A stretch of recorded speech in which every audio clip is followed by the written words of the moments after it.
Дулаахан бям гаригийн шүн гэрэлсэн хосууд орон нутгийнхаа кино театрт кино үзээд гэрлүүгээ явцгаав. Хэдхэн гудамжны зайд байрлах байр руугаа дөхөж очиход тэд зодон болж байгааг анзаарсан бөгөөд тэнд нэгэн эмэгтэй гар цүнхээ дээрэмдүүлж байв. Эхнэр нь энэ орон гэргүй эмэгтэй байна.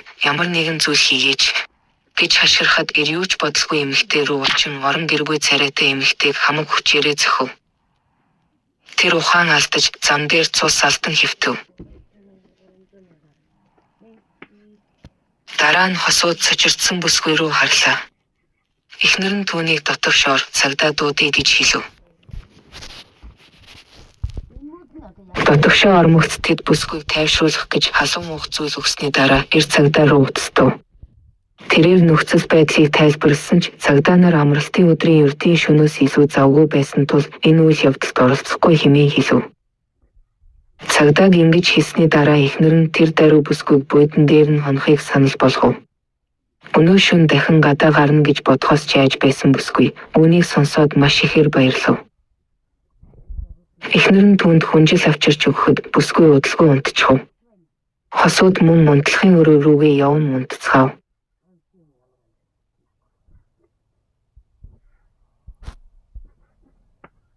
Шүн дунд эмэгтэй цамбан сэрсэн тул ус уухаар гал тавааны өрөө рүү яв.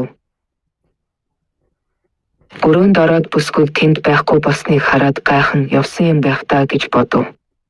Гэвч тэр бүсгүйг гар цүнхээ орхиж доторх зүйлс нь асгарсан байхыг харсан тул буцаан хийхээр цүнх рүү яв. Тэр газарт унсан зүйлүүдийг буцаан цүнхэнд хийж байхдаа бүсгүй үнэмлэхийг олж харлаа. Тэр даруй эмэгтэй балмагдан сайтар нэгтэж үзээд энэ нь бүсгүй үнэмлэх огт биш гэдгийг ойлгов.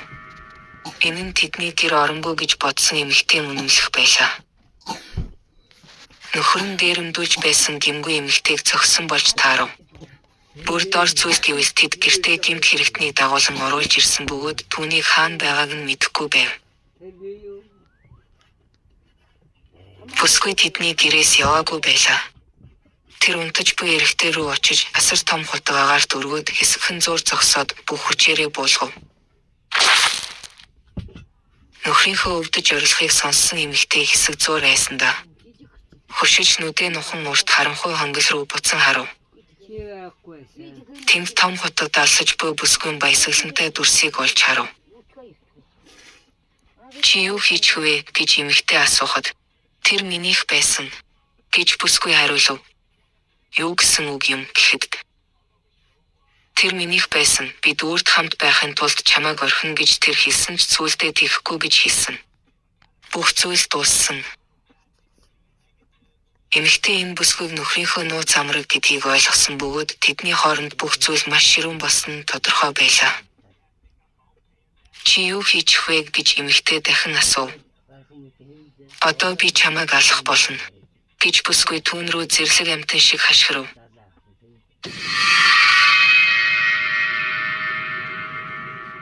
Эмэгтэй хурдан өөр өрөөнд орж хаалгыг нь төгжиж айсандаа газар суув. Бүсгүй хаалгыг цохиж чангаар хашгирч дараа нь тэр хаалга руу хутгалж эхэлсэн бөгөөд эмэгтэй өөрийгөө ингээд л хүлээ гэж бодсон ч гинэт чимээгүй болчихов. Тэнд ямар ч чимээ гарсангүй. Гэтэл нэгэн хүн дуугарав.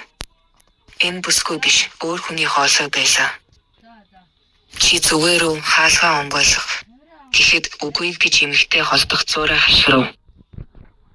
Хаалганы цаана байсан хүн ямар нэгэн байдлаар төгжээг нь тайлж хаалгыг аажуухан нийлээ. Энэ нь тэдний орон гэргүй, гэмт хэрэгтэн гэж бодсон эмэгтэй байв. Тэрээр ухаан орсныхаа дараа би гадаа хэсэгхэн зуур сууж байтал хашгирах чимээ сонсогдохоор нь дээш гарч иртэл хулгайч бүсгүй намайг харчхаад зовтчихсан гэж хэлв.